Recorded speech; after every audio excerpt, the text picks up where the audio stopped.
दोस्तों जुगल sir online classes में आपका हार्दिक स्वागत है। मैं आपके लिए लेकर के आया हूँ एक और न्यू वीडियो जो कि आपके लिए क्रमबद्ध चल रहा है। तो बैक टू बैक जो वीडियोज आपको मिल रहे हैं उसी क्रम में आपको आज एक नया वीडियो है जो आपको एसी थ्योरी से मिल रहा है। एसी थ्योरी में मैंने इससे पिछले 3-4 वीडियो 5 वीडियो बनाए हैं, वो आप क्रमबद्ध देखो तो आपको सीक्वेंस वाइज पढ़ने का और अच्छा आनंद आएगा। तो इससे पहले जो पिछले वाले वीडियो हैं एसी थ्योरी की वह ज़रूर पढ़े, तो इसको पढ़ोगे तो आपको ज़्यादा एडवांटेज होगा, ये मेरा मानना है। तो दोस्तों अपन चलेंगे आज एसी थ्योरी में जो चीज़ पढ़ने वाले हैं उस पर ध्यान देंगे। कौन कौन सी चीज़ें अपन यहाँ एसी थ्योरी के अंदर पढ़ने वाले हैं इन पर अपन को फोकस करना है। चलिए मैं बताना चाहता हूँ सबसे पहले कि एसी थ्योरी में अपन पढ़ेंगे इन फेज, फिर पढ़ेंगे आउट फेज, फिर पढ़ेंगे एंटी फेज, फिर पढ़ेंगे क्वाड्रेचर राशि, फिर पढ़ेंगे लैगिंग, फिर पढ़ेंगे लीडिंग और फिर पढ़ेंगे लास्ट में phase difference and phase angle. इन सभी का मैं आज के इस वीडियो में आपको विस्तार से चित्र सहित समझा करके पूरी कोशिश करूँगा कि आपके ये समझ में आ जाए। आज अपन इसी क्रम में चलते हैं आगे। यहाँ तो अजय दोस्तों मैं आपसे बात करने वाला हूँ सबसे पहले इन फेज राशि। तो इन फेज किसे कहते हैं, और इन फेज से पहले भी मैं यहाँ जिक्र करूँगा फेज किसका। भाई इन फेज तो क्या है कि क्यों आया कैसे आया, तो मैं इससे भी पहले जिक्र करने वाला हूँ फेज का। किसका? फेज का। तो यहाँ पर देखिए ध्यान दीजिएगा, फेज फेज का मतलब क्या होता है ये चीज़ आपको समझना है। फेज का मतलब होता है कला, और कला की अगर बात करता हूँ तो यहाँ ये लीजिएगा, सबकी कला होती है, आपकी भी कला है, सबके अंदर कला है, आपके अंदर भी कला है, और इस एसी थ्योरी के अंदर भी कला है। ये प्रत्यावर्ती धारा के अंतर्गत भी कला है। आप अच्छी तरह से जानते हो कि ये कला कैसे होगी। यहाँ पर अगर बात करते हैं इसी कला में, तो मैं यहाँ एक डायग्राम बना रहा हूँ जो आपको साफ साफ दिख रहा है। ये है प्लस, ये है माइनस, और यहाँ से ये चलता है और इधर चलता है अपना टी। तो यहाँ और यहाँ आई है और साथ में क्या है, ई है। चलिए यहाँ अगर बात करते हैं तो दो तरह की दिख रही है, यहाँ प्लस वाली और माइनस वाली। इस राशि में किसी भी पल यहाँ का, यहाँ का, यहाँ का, यहाँ का, यहाँ का, यहाँ का, जरूरी नहीं है कि किस पल आप ले रहे हो।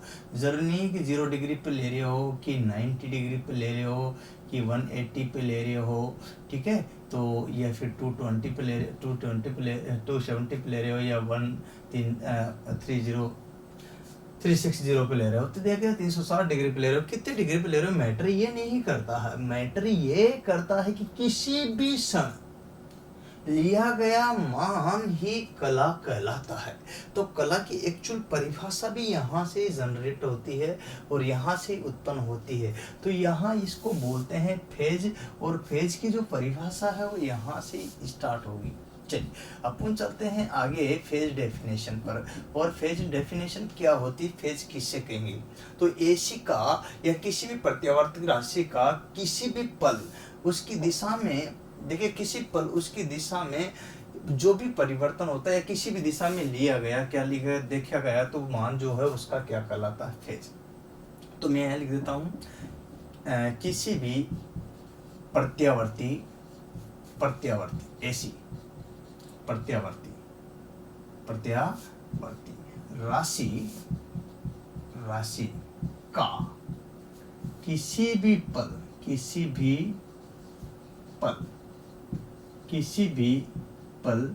किसी भी दिशा, ध्यान रखना यहाँ पर मैं लिख रहा हूं किसी भी प्रत्यावर्ती राशि का किसी भी पल उसकी दिशा में, जो किसी पल में जो दिशा होती है, या किसी, देखिए यहाँ लिखा किसी प्रत्यावर्ती राशि का किसी भी पल या किसी भी पल किसी भी दिशा में हो, दिशा चाहे कोई सी भी हो, तो वो उसका क्या कहलाता, दिशा हो, तो वही जिस समय भी है ना, जो किसी पल, वही उसका कला कहलाता है। कला मतलब फेज कहलाता है। तो ये है बात, आपको समझ में आ गई ना, साफ साफ मैंने यहाँ लिखा है। तो यहाँ किसी भी समय एक्चुअली में ये फेज है, यहाँ यहाँ यहाँ जहाँ पर भी चले तो कैसे, कारण क्यों कहते हैं, इसका कारण भी तो मैं आपको स्पष्ट करना चाहूँगा कि ऐसा कहते क्यों है, तो वो भी स्पष्ट होना चाहिए। क्योंकि ऐसी वह राशि है जिसका मान भी है और दिशा भी है, परंतु दोनों की दोनों ही जो है चेंज होती रहती है, समय के अनुसार हर समय बदलती रहती है। इसी कारण से तो यहाँ पर अपन इसका स्पष्टीकरण देते हैं। तो देखिएगा, इसका स्पष्टीकरण कि एसी का मान किसी भी मान व दिशा हमेशा जो है यहाँ पर क्या है, नियत दर पर परिवर्तन होता रहता है। एसी का मान एवं दिशा, ध्यान दो, एसी का मान एवं दिशा में यहाँ पर स्पष्ट किया हूँ। पहले एक एक चीज को स्पष्ट करता हूँ फिर लिखता हूँ, जिससे कोई कंफ्यूजन न रह जाए आपके। तो एसी का मान एवं दिशा, मान एवं दिशा नियत दर पर, नियत दर पर परिवर्तित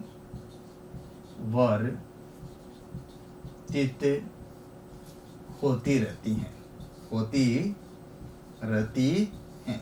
यही कारण है कि यहाँ नियत दर पर जो परिवर्तित होती रहती है, इसी कारण इसकी परिभाषा है यहाँ कला की डिफरेंशिया है। यह है कला।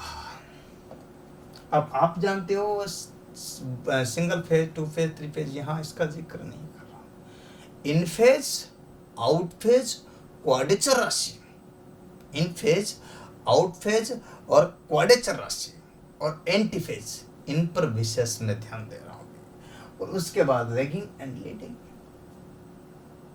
Phase angle. चलिए इन सब पर चर्चा करते हैं एक एक करके। तो ये तो डेफिनेशन थी जो मैंने आपको बताई है। अपन यहाँ पर इनका स्क्रीनशॉट ले लिया करो साथ के साथ ही। अब अपन और आगे चलते हैं। मैं यहाँ से आपको लेकर चलता हूँ सीधा सीधा फेज के बाद। देखिएगा, ये सबसे पहली स्टेप थी, इसकी दूसरी स्टेप पर अपन चलते हैं। तो दूसरी स्टेप में आता है यहाँ पर फेज डिफरेंस। क्या आता है? Phase difference. भाई ये चीजें अगर आपको पता नहीं चलेगी तो फिर आप कर ही नहीं पाओगे ना। अगर फेज डिफरेंस या फिर इनके बारे में जब आपको पता ही नहीं चलेगा कि फेज क्या होता है, फेज डिफरेंस क्या होता है, तो फिर आप कैसे आगे बढ़ पाओगे। तो यहाँ पर कलांतर, इसको बोलते हैं हिंदी में कला का अंतर, कलांतर। बात समझ रहे हो ना। तो यहाँ इसको बोलते हैं फेज डिफरेंस। फेज डिफरेंस क्या होता है, मैं आपको किन्हीं दो अल्टरनेटिंग मात्राओं के बीच का कोणीय अंतर, देखना मैं परिभाषा आपको यहाँ पर बताता हूँ, है ना। देखिएगा इसकी डेफिनेशन क्या रहेगी, परिभाषा मैं आपको बताता हूँ। किन्हीं दो अल्टरनेटिंग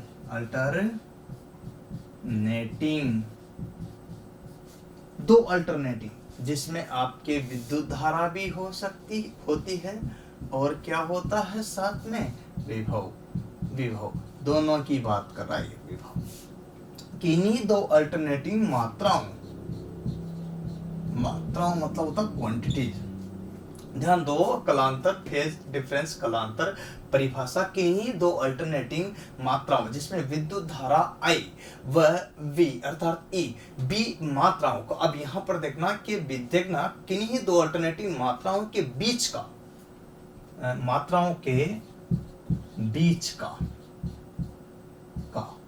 कोणीय अंतर,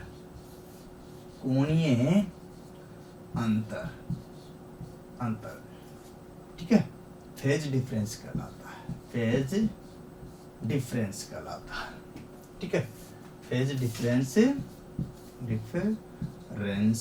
कहलाता है,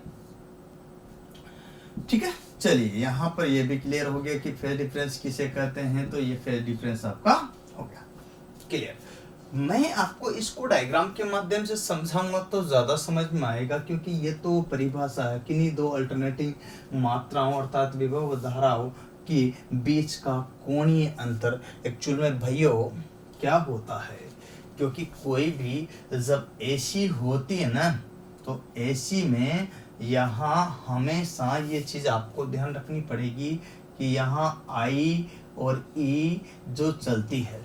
ई का मतलब ईएमएफ होता है, इसको वी भी लिख देते हैं तो कोई दिक्कत नहीं होती। आई का मतलब धारा होता है, ठीक है। तो ये चीज आपको देखना होगा। अब इसमें एक तो चलती है आई और ये चल रही है, और एक चलती है। अब इन दोनों मात्राओं के बीच का, ठीक है, ध्यान रखना। तो यहां से एक तो चल रही आई है, एक चल रही है वी। दोनों की दोनों ही चीज देखना है। अब दोनों स्टेप में आपको कवर करना है कि कैसे स्टेप आपके साथ हो रही। तो यहाँ आप देखिएगा, गौर से देखना, तो इधर से देखना और किस तरह से चल रही है ये, ठीक है। अब यहाँ ध्यान दो,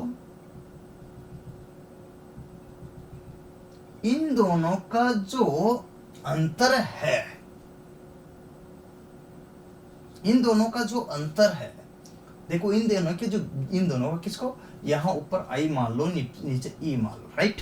अब दोनों का जो अंतर है, क्या है, दोनों का जो अंतर है उसको बोलते हैं फेज डिफरेंस। क्या बोलते हैं, फेज डिफरेंस। तो मात्राओं का जो अंतर आया है, क्या आया है, मात्राओं का जो अंतर आया है, इसको बोलते हैं फेज डिफरेंस। क्या बोलते हैं, फेज डिफरेंस। तो उम्मीद है ये बात आपको समझ में आई होगी कि फेज डिफरेंस किससे कहते हैं, क्लियर ना।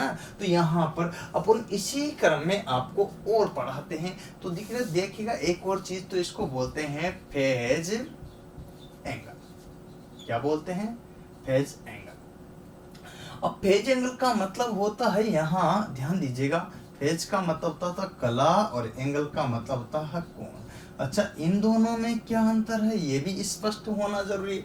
अगर फेज डिफरेंस और फेज एंगल में आपने अंतर नहीं देखा तो कुछ भी क्लियर नहीं हो पाएगा, कंफ्यूज हो जाएगा। अतः चलते हैं, देखिए बात करते हैं अपन यहाँ कलाकोण जो है, इसकी डेफिनेशन भी ऐसे ही बनेगी, इसकी परिभाषा कैसे बनेगी इस पर अपन चर्चा करते हैं। तो दो अल्टरनेटिंग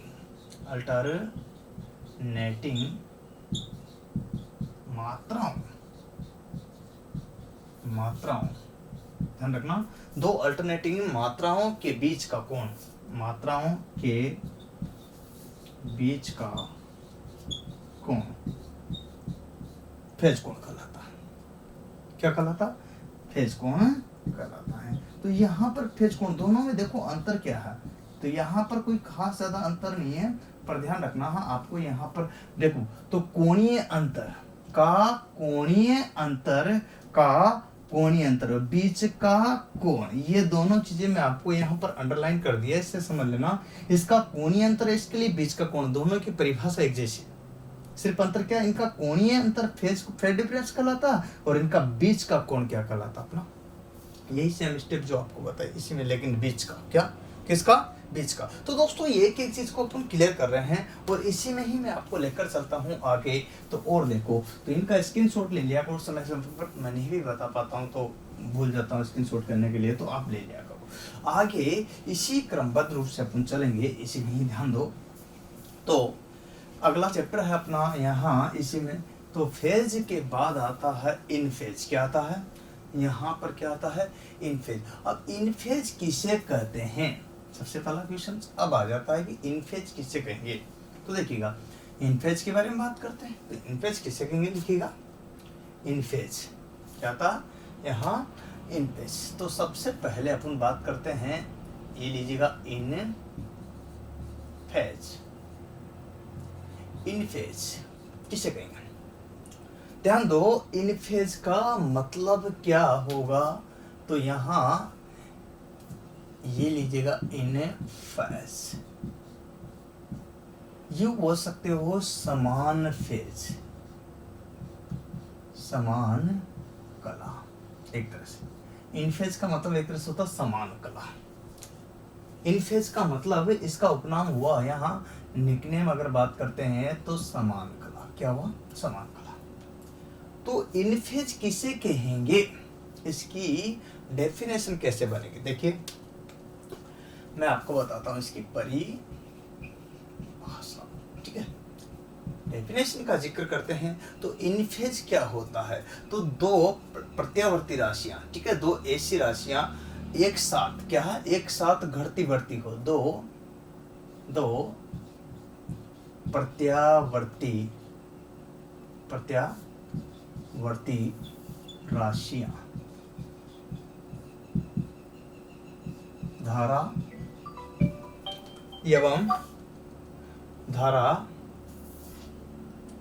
एवं विभव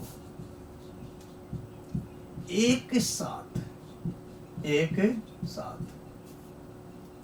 घटती या बढ़ती हो, एक साथ घटती हो और एक साथ बढ़ती हो, उसे कहते हैं अपन इनफेज। जब दोनों राशियां यहाँ पर एक साथ घटेगी और एक साथ बढ़ेगी तो उसको बोलते हैं अपन इनफेज। क्या बोलते हैं? इनफेज।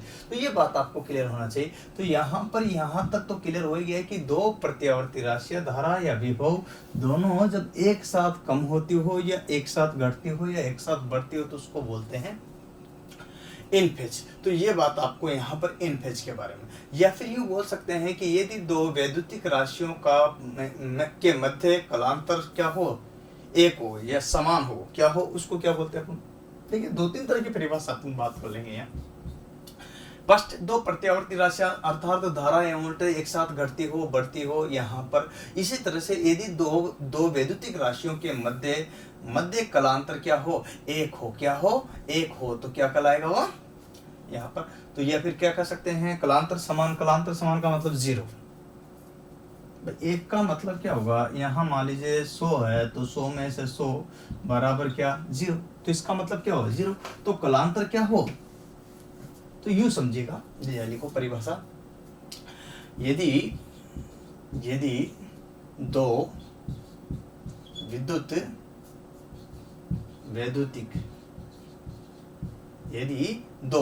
वैद्युतिक राशियों के मध्य,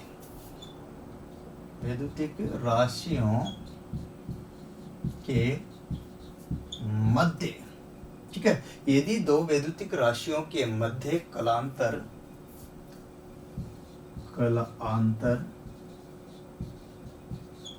क्या हो, शून्य हो। यदि दो वैद्युतिक राशियों के मध्य कलांतर क्या हो, शून्य हो। यूं समझिएगा कि इस शॉर्ट में कला प्लस अंतर अर्थात ये क्या होना चाहिए, 0 होना चाहिए। तो इस तरीके से आप समझ सकते हो। तो दोनों, ये यूं समझिए कि धारा और वोल्टेज दोनों, अगली परिभाषा में बन जाती, धारा और वोल्टेज दोनों एक समय पर एक साथ एक जगह पर रहती हो या पहुंचती हो, साथ साथ चलती हो। इस कंडीशन को बोलेंगे तो 3-4 परिभाषा बन जाती थी। यहाँ अपन बात कर, इसको परिभाषाओं के साथ साथ मैं आपको डायग्राम से भी समझा देता हूँ। ये लीजिएगा, ये एसी है और एसी में हमेशा एक तो होती है धारा और एक होती है वोल्टेज, ठीक है। अब दोनों साथ साथ चलती होती है, यहाँ से निकली ये और यहाँ से निकल गई, ठीक है। तो ध्यान दो, तो यहाँ तक जो पहुंची है, ठीक है, क्लियर कीजिएगा, यहाँ से निकली और यहाँ तक पहुंची हो, बिल्कुल समान कंडीशन में, ठीक है। अब ये तो आपके आई है। अब ऐसी की ऐसी ही राशि यहाँ से निकली, ध्यान रखना मैं आपको क्लियर कर रहा हूँ, इसमें ध्यान दीजिएगा, यहाँ से निकली और ये सेम कंडीशन में यहाँ आकर, ध्यान रखा, सेम स्थिति में, बिल्कुल सेम कंडीशन में यहाँ का देखो, यहाँ से लेकर के अब ये देखो कि दोनों की दोनों ही जब शिखर मान पर क्या है, अर्थात यहाँ नोट डाल के समझने की बात है, किस पर, कि धारा एवं विभव दोनों ही शिखर मान पर एक साथ पहुंचती हो तो क्या कहलाएगी अपनी, यहाँ पर इनफेज राशि कहलाएगी। तो धारा, तो यहाँ देखो ये है पीक वैल्यू, मैंने आपको पहले बताया था पीक वैल्यू। तो पीक वैल्यू ये है, पीक वैल्यू है, तो यहाँ और यहाँ पहुंचे तो दोनों साथ में है ना, ये ई है, तो पहुंचे तो दोनों साथ में नहीं, यहाँ पी पिक वैल्यू शिखर मान, पिक वैल्यू शिखर मान, तो दोनों साथ साथ ही, इधर देख लो ये पी और ये पी, तो इसका भी शिखर मान इसका भी सब पहुंचे, तो यह ये 0.02 सेकंड में पहुंची, ये माइक्रो सेकंड में पहुंची, ये भी माइक्रो सेकंड, ये भी माइक्रो सेकंड में पहुंची। बात समझा? तो यहाँ पर ये पहला बिंदु कि वह कौन सी राशि है जिसमें धारा और वोल्टेज दोनों शिखर मान पर एक साथ पहुंचते हो। वह कौन सी राशि है जिसमें एसी में, वह कौन सी राशि है जिसमें धारा और वोल्टेज दो है, उसको क्या कहेंगे जब साथ साथ पहुंचे, तो उस केस को बोलेंगे इन फेज। क्या बोलेंगे? इन फेज। क्या बोलेंगे? इन फेज। और इन फेज की जब कंडीशन आती है, और यहाँ यही स्टेप आपको दूसरा याद रखना हम। और एक बात और बताता हूँ कि इसमें इन फेज तो एक चीज तो होगी कि दोनों साथ साथ चलती हो। क्या चलती हो? साथ साथ चल रही हो। लेकिन एक बात और क्लियर कीजिएगा, यहाँ ये जो इनफेज राशि है ना, एक तरह से आपको और बताता हूँ कि इसकी जो फ्रीक्वेंसी होगी ना, फ्रीक्वेंसी वो क्या होगी? समान। क्या होगी? समान होगी। जो फ्रीक्वेंसी होगी वो बिल्कुल समान होगी, डिफरेंस नहीं होगी, अंतर नहीं होगा दोनों। अगर मान लीजिए ये 50 हर्ट्ज की है तो अगली भी 50 हर्ट्ज की ही होगी। ये नीचे की 50 की तो ऊपर की 50 की, ऊपर की 50 की तो नीचे की 50 हर्ट्ज की, 100 की होगी तो 100 हर्ट्ज की, 60 हर्ट्ज की तो 60 हर्ट्ज की, 40 हर्ट्ज की तो 40 हर्ट्ज की, जितने हर्ट्ज की है उतनी की उतनी ही होगी। नोट करना, बात को समझना।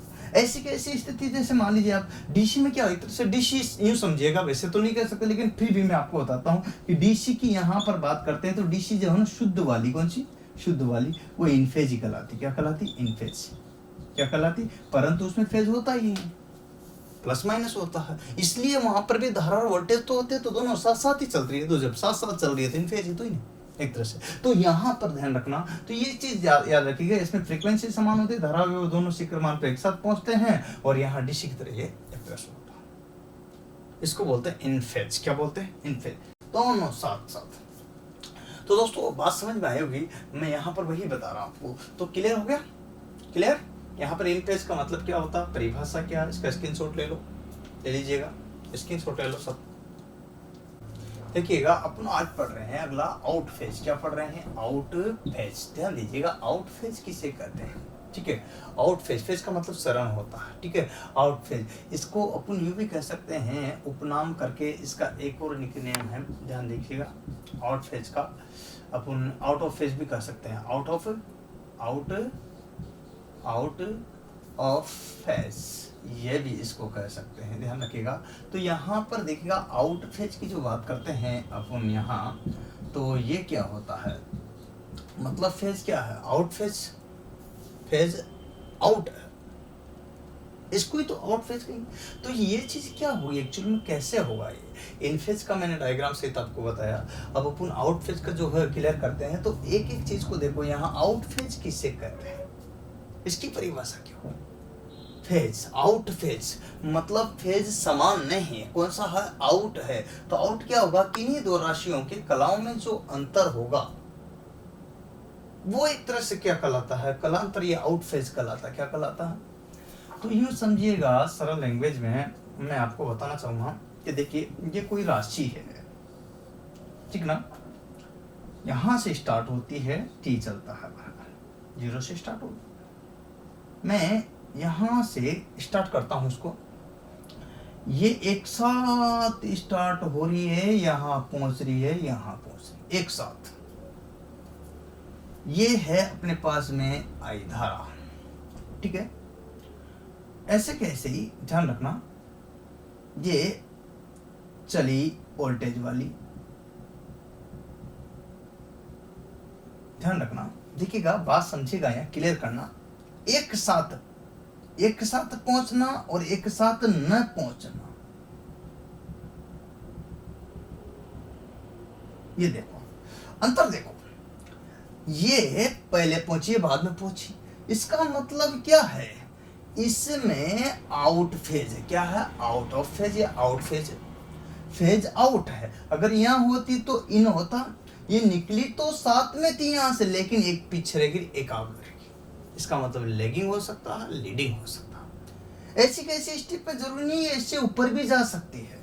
जैसे ये तो ये आप समझो, यहाँ पर जरूरी नहीं है कि यही स्टेप हो, ये यहाँ दूसरी पहली स्टेप देखो, इसको ये भी तो हो सकता है ना सेम स्टेप में। देखो यहाँ से 0 से t तक चलेगी। तो ये एक चीज तो क्लियर कर लो आप। यहाँ पर देखिएगा, मान लीजिए ये राशि है, ठीक है। अब ये तो यहाँ से निकली, ये इसके साथ ही निकल गई, लेकिन ये यहाँ से होती हुई, यहाँ से होती हुई यहाँ करके मिली, तो ऊपर से निकल गई। ये भी आपका, तो आपको यही तो देखना है। तो ये भी आउट फेज, ये भी आउट फेज, दोनों ही आउट फेज, कोई भी इन फेज नहीं है। ये स्टेप अगर होती है, चलिए तो साथ साथ ही, तो कोई भी दो प्रत्यावर्ती, किन्हीं दो प्रत्यावर्ती राशियां किसी एक साथ, राशियां एक साथ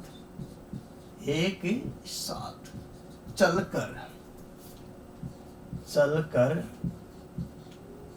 अलग अलग पृथक अंश का मतलब होता डिग्री, क्या होता, डिग्री पर अपने शिखर मान पर अपने शिखर मान पर पहुंचती हो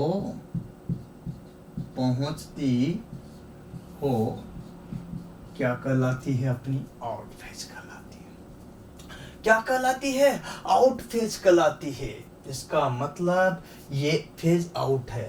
तो ये बात तो तय है कि इसमें जो आवृत्ति होगी, क्या होगी, आवृत्ति जो होगी, तो यहाँ अगर मैं बात करूं तो आवृत्ति जो होगी वो क्या होगी, अलग अलग। क्या होगी, अलग अलग, अर्थात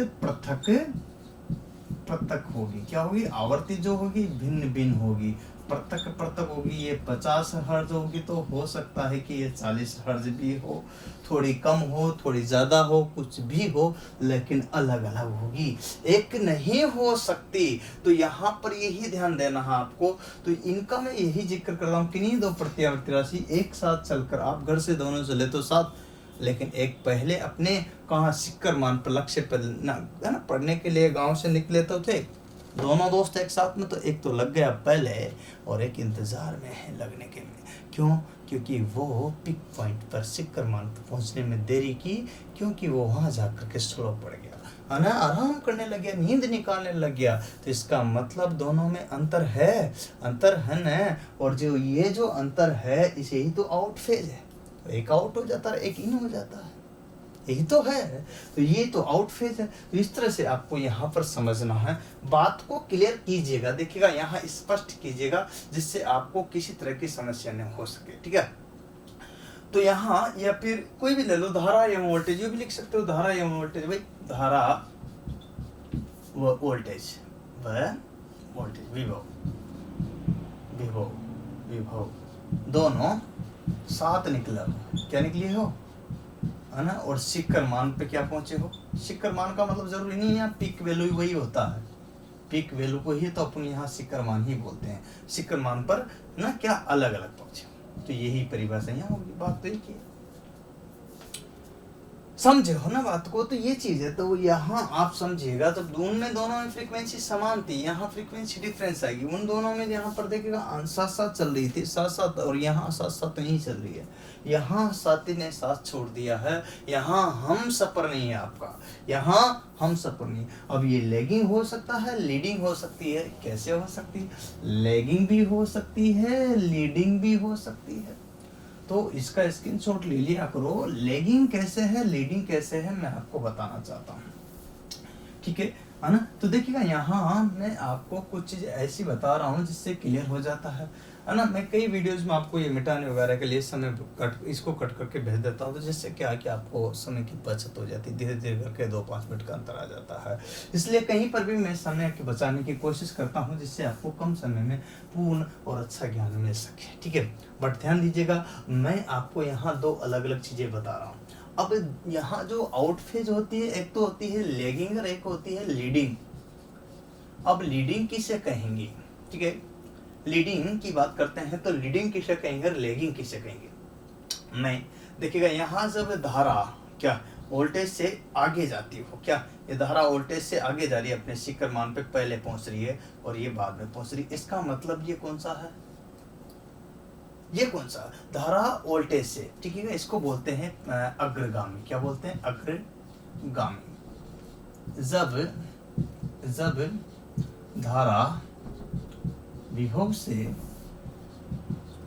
से आगे निकले, क्या निकले, आगे निकलती है ना, मतलब स्टार्ट तो साथ में होती लेकिन क्या है बाद में तो यहाँ धारा तो आगे निकल जाती है और विभव पीछे रह जाता है, इसको बोलते हैं अग्रगामी लीडिंग। क्या बोलते हैं, लीडिंग। और लीडिंग में क्या होता है, एक्चुअल में लीडिंग किस में होता है, लीडिंग का उदाहरण आप समझिएगा तो एग्जांपल समझो इसका, तो अपने पास कैपेसिटर होता है ना, कैपेसिटर, संधारित्र है ना, संधारित्र जो होता है, इस कैपेसिटर की बात करता हूं तो इसमें कौन सा होता है, लीडिंग, ठीक है। ऐसे कैसे नंबर 2 में ये देखिएगा, नंबर 2 में सेम, इसको मैंने सेम स्टेप पर, अब यहाँ V आगे निकाल देता हूँ मैं, यहाँ I पीछे रह जाता है, तो देखिएगा इसको बोल देते हैं जब V आगे निकल गया तो इसको मतलब होगा लेगिंग। क्या होगा, लेगिंग, पश्चगामी। क्या होगा, पश्चगामी। जब धारा विभव से पीछे रह जाती है, क्या पीछे रह जाती हैं, तो फिर क्या होगा, यहाँ पर ध्यान रखो, तो ये कंडीशन कहलाएगी अपनी कौन सी, यहाँ लेगिंग। तो क्या कहलाएगी, लेगिंग। और लेगिंग की अगर बात करता हूँ तो इसका उदाहरण है चौक। क्या है, इंडक्टर। क्या, इंडक्टर, वही इसको चौक को कहते हैं। तो इंडक्टर चौक जो है इसका उदाहरण है जिसमें लेगिंग होता है, और जबकि यहाँ कैपेसिटर में क्या होता है, लीडिंग होता है। दोनों को आपको समझना होगा, एक एक चीज को क्लियर करना पड़ेगा, तब जाकर के अपन यहाँ समझ पाएंगे। तो लेगिंग क्या होता है, लीडिंग क्या होता है, इसको आपने समझा, क्लियर किया। मैं इसी क्रम में आपको यहाँ पर लेकर चल रहा हूँ एक जो देखिएगा एंटी फेज क्वाड्रेचर राशि, लेगिंग लीडिंग मैंने बता दिया, एंटी फेज आउट फेज बता दिया, अब अपने पास बचा है एक एंटी फेज और एक क्वाड्रेचर राशि, तो इनका जिक्र करते हैं। चले देखिए, अपन पढ़ रहे हैं वो इसमें ही एंटी फेज। तो एंटी फेज क्या होगा, इस पर देखिए ध्यान दीजिएगा, एंटी फेज मैं आपको स्पष्ट करना चाहता हूँ। एंटी फेज होता क्या है, देखिएगा एंटी फेज को अपन क्लियर करते हैं तो इसका मतलब ये होगा कि कोई भी राशि ले लीजिएगा, यहाँ जैसे मैं एग्जाम्पल के तौर पर समझाने की कोशिश करता हूँ, ये लीजिएगा, ठीक है। अब आप इसको यहाँ से एंटी फेज है ना, यहाँ से चले, ठीक है, तो इधर जितना चल रहे हैं, बात समझिएगा, जितना इधर चल रहे हैं, मैं थोड़ा छोटा बनाने की कोशिश करता हूँ इसको, जिससे क्या होगा आपको और जी समझ में आ जाएगा। तो देखिए, ध्यान से देखना बात को, ठीक है,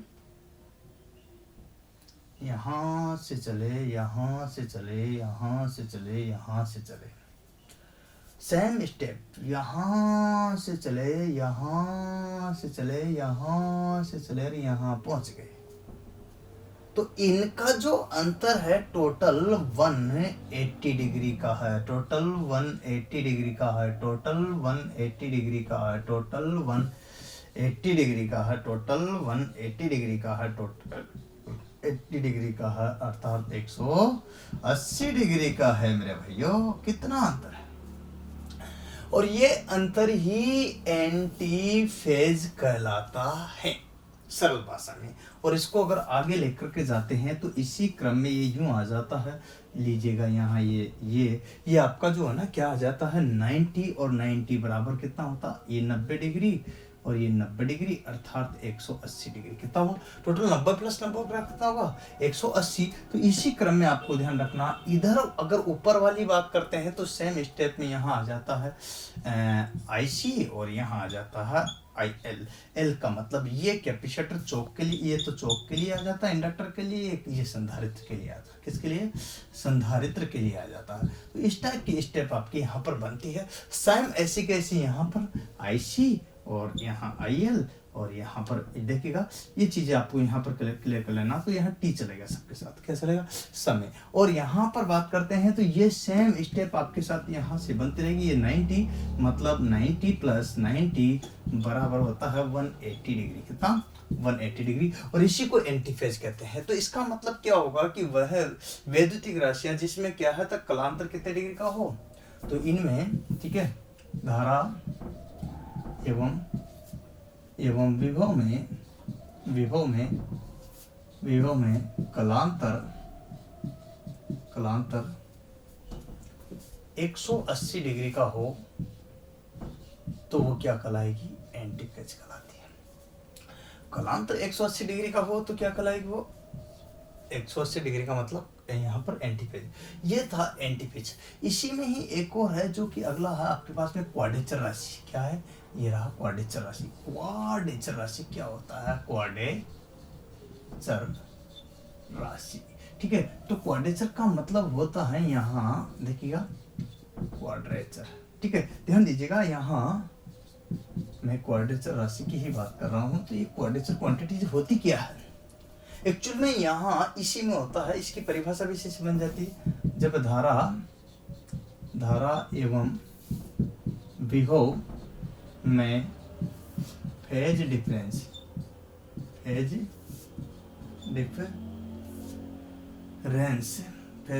ठीक है, फेज डिफरेंस 90 डिग्री का हो। कितने डिग्री का, अर्थात समकोणीय हो। 90 डिग्री का हो तो क्या कहलाएगी, वो क्वाड्रेचर राशि कहलाएगी। बस सेम स्टेप इसमें है, और इसमें और उसमें कोई ज्यादा अंतर नहीं है। इसकी जगह इसमें 90 डिग्री का आ जाता है बस, और वहां 180 डिग्री का। तो यही चीज है, परिभाषाएं दोनों की सेम है, इसलिए इन दोनों को मैं आपको साथ ही क्लियर करा रहा हूँ। तो ये चीज आपको, तो यहाँ 180 मतलब एंटी फेज, और यहाँ 90 मतलब समकोणीय मतलब क्वाड्रेचर राशि। पूछा जा सकता है कि क्वाड्रेचर राशि किसे कहते हैं, तो ये बात आपको क्लियर होना चाहिए, तभी आप और हम यहाँ आगे बढ़ पाएंगे, अन्यथा नहीं बढ़ पाएंगे, ठीक है। तो ये चीज आपको ध्यान रखिए। क्वेश्चन भी आते हैं, तो मैं एक क्वेश्चन कराता हूँ। सवाल लीजिएगा आपका यहाँ कैसे आता है, इस पर अपन चर्चा करते हैं। तो एक दो सवाल जो आपके यहाँ पर आए हुए हैं, एक तो रेलवे इंजीनियर में आया हुआ है, ठीक है, किस में आया हुआ, रेलवे इंजीनियर में। ध्यान दीजिएगा, रेलवे इंजीनियर का अच्छी क्वालिटी का सवाल है, आपको ध्यान रखना है ना। तो आरआरबी जो है रेलवे इंजीनियर में जेई में आया हुआ, किसमें, जेई में, हाँ किसमें, जेई में, आरआरबी में, किसमें, आरआरबी 2019 वाला जो पेपर था उसमें आया था, ठीक है। तो आपको मैं बताता हूँ, क्वेश्चन बहुत इजी है, जिसमें कोई दिक्कत नहीं थी, बच्चे कंफ्यूज कहाँ हुए थे। देखिएगा, इसी से क्वेश्चन आया था, आरएलसी जानते हो, रेजिस्टिव, इंडक्टिव और कैपेसिटिव सर्किट की बात कर रही है। आरएलसी श्रेणी में, आरएलसी श्रेणी, देखना ध्यान दीजिए, आरएलसी श्रेणी में इंडक्टिव रिएक्टेंस, इंडक्टिव रिएक्टेंस, ठीक है, और कैपेसिटिव रिएक्टेंस।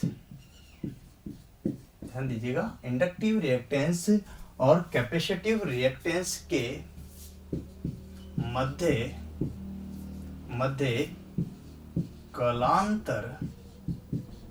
कलांतर कितना होता है,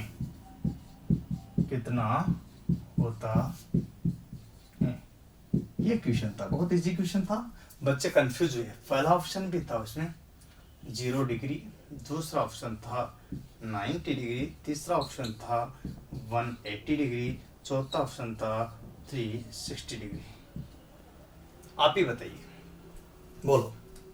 अच्छा क्वेश्चन है, पर यहाँ आरआरबी जेई में आया है तो लेवल अच्छा है। आरएलसी मतलब रेजिस्टिव, इंडक्टिव और कैपेसिटिव श्रेणी में इंडक्टिव रिएक्टेंस और कैपेसिटिव रिएक्टेंस के मध्य कलांतर कितने डिग्री का होता है। तो कितना होता है, तो डिग्री यहाँ पर ध्यान देना। तो आपको यहाँ पर देखिएगा 0 डिग्री, 90 डिग्री, 180 डिग्री, 360 डिग्री। अब आपको यहाँ पर क्लियर करना है 360 डिग्री, तो यहाँ पर क्लियर करना है कि कैसे होगा। अब इसमें साफ साफ दिख रहा है, ये आई सी, मतलब यहाँ पर आई सी का मतलब होता है कैपेसिटिव इंडक्टेंस, है ना, और यहाँ आए ये यहाँ पर जो आपके क्या है, ये इंडक्टिव वाला आई। तो यहाँ और दोनों में जो है यहाँ पर कितने का, 180, अर्थात आंसर कौन सा हुआ, 180 डिग्री। तो ये आपका क्लियर आंसर हो गया। कोई दिक्कत नहीं, किसी तरह की समस्या ही नहीं है। दोस्तों क्वेश्चन अच्छे लेवल के आते हैं। अतः आजकल पहले जैसे छोटे मोटे स्तर से कोई पढ़ाई बेसिक रही हो, बेसिक छोटी मोटी चीज़ें पढ़ लो, तो मुझे नहीं लगता उससे कोई नौकरी मिलेगी आपको। अगर बेसिक चीज़ों को पढ़ करके कोई टीचर पढ़ा भी दे, छोटा मोटा रजिस्टर बनवा भी दिया, उससे कुछ नहीं है। क्योंकि कम से कम इतना मोटा जो है आईटीआई की थ्योरी है, उसमें से आधा तो लिखाया जाए नहीं यार आपको, आधा तो समझ रहे हो ना, मतलब उसकी जो साइज है, उसकी साइज का उसमें से निचोड़ जो है क्या है, मक्खन मक्खन तो आपको दो, और ऐसे दो कि बेसिक जो है अगर दिया तो मतलब ही नहीं। बेसिक के साथ साथ डिटेल में कौन कौन सा क्वेश्चन कब आता सर, दोस्तों इसका जो है अपडेट आपको देना पड़ता। ये सर के ऊपर डिपेंड है कि वो समय के अनुसार अपडेट है कि नहीं। मेरे पास online offline computer lab library है ना, यहाँ पर ऐप के माध्यम से pen drive course, total A to Z जितनी भी है यहाँ सारी सुविधाएं आपको मिलेगी। ठीक है, तो ये सारी सुविधाएं जो किस लिए, क्योंकि अपडेट हूँ, जितने भी पेपर आज तक आए मैंने करवाए हैं, आपको जा करके देख लेना, या फिर अपने ऐप के माध्यम से आपको मिल जाएंगे, तो वो पेपर भी आप देख सकते हो। ठीक है, कोई लेता है तो उसका पेमेंट मोड पे भी है, कुछ वो भी है, ऑनलाइन भी पेपर दे सकते हो, मोबाइल पे भी दे सकते हो ऐप के माध्यम से, तो कोई दिक्कत वाली बात नहीं। jugalsir.com की सहायता से भी आप दे सकते हो। दोस्तों अलग अलग तरीका है, पैटर्न अलग अलग, आपको समझना पड़ेगा समय के अनुसार, सारी चीज़ें क्लियर होना चाहिए। वन बाय वन एक एक करके अपन पढ़ रहे हैं बैक टू बैक, और वही सारी चीज़ें हैं। तो उम्मीद है इन सब अच्छे वीडियो को आप अपने दोस्तों को निःशुल्क भावना से, हितैषी भावना से, निस्वार्थ भावना से अपने सभी दोस्तों का भला चाहते हो तो भेज दो, क्योंकि कर भला तो ही भला होगा। कोई कहे कि मैं तो पढ़ लूँ, दूसरे को ना पढ़ लूँ, रियल बता रहा हूँ, वो आगे नहीं जा सकता, ये प्रकृति का नियम है। अच्छा करोगे तो अच्छा ही ज्ञान है, जितना बांटोगे उतना ही बढ़ेगा। ओके, ये घटता नहीं है। आप जितना शेयर करोगे अपने दोस्तों को पास पहुंचेगा, वो भी थोड़ा अच्छा लगेगा कि हाँ दोस्त ने कुछ बेचा है। बाकी तो व्हाट्सएप फेसबुक पर आप क्या क्या बेचते रहे तो आपको ज़्यादा पता है ना। तो ये सारी बातें तो आपको समझ में आएगी। उम्मीद करता हूँ ये सारी बातें आपको अच्छी लगे, तो अपने दोस्तों को शेयर, सब्सक्राइब और लाइक करने के लिए कीजिएगा। हाँ ये बात ध्यान रखिएगा, लेकिन मैं एक आपको मैसेज छोड़ना चाहता हूँ जो याद होगा आपको, चलते रहो, रुको मत। क्यों? क्योंकि तेरे गिरने में तेरी हार नहीं है। सुनो बात को, तेरे गिरने में तेरी हार नहीं है, तू इंसान है, अवतार नहीं है। खासतौर से उन लड़कों के लिए बोल रहा हूँ जो एक नंबर से, 2 नंबर से या फेल हो जाते हैं, तो वो नर्वस हो जाते हैं, निराश हो जाते हैं। तो होपलेस होने की जरूरत नहीं, ज़िंदगी में निराशा लाने की जरूरत नहीं। बढ़ते रहो आगे अग्रसर अपने, क्योंकि गिरना चढ़ना, उठना पड़ना, ये सब प्रकृति के नियम है। समय बदलता है, सब चीज़ें सही हो जाती है। बस प्रयास जारी रखो और बढ़ते रहो अपने लक्ष्य की ओर एकाग्रता के साथ में, तो आपको सफलता मिलेगी, क्योंकि आपका आत्मविश्वास आपको लक्ष्य की ओर पहुंचाएगा। ये मेरा मानना है। कॉन्फिडेंस ही एक ऐसी चीज़ है जो आपको लक्ष्य प्राप्ति में सहयोग प्रदान करती है।